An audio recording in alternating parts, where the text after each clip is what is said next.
Internationally, lawyers make many things: textbooks, treaties, institutions. But one of the most important things that lawyers make is non-law. What do I mean by non-law? Well, I'm talking about all those things that we understand to be other than law, or to be opposed to what we take law to stand for. Think of a submachine gun, for instance. What would it mean to say that a submachine gun is made by or of law? What would it mean to say that a submachine gun is made by or of international law in particular?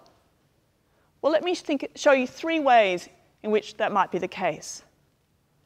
First, the manufacture and testing and sale of a gun will most likely be designed to conform with a number of international standards.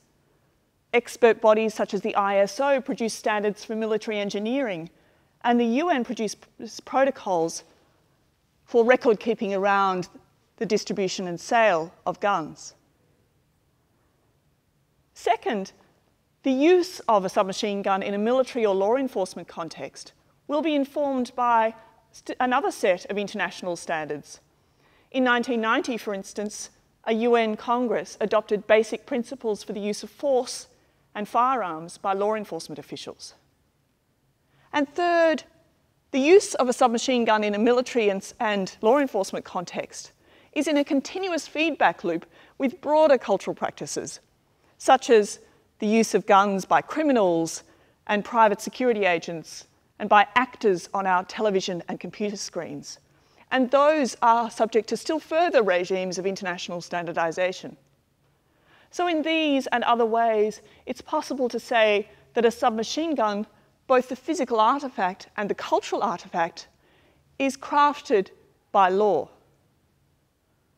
And as one tracks the legal crafting of a submachine gun and its use, one encounters all sorts of ideas about the human body, about technology, about politics and violence and criminality. And because of the extent to which our global daily life is informed by law, these seemingly incidental byproducts come to exert tremendous influence.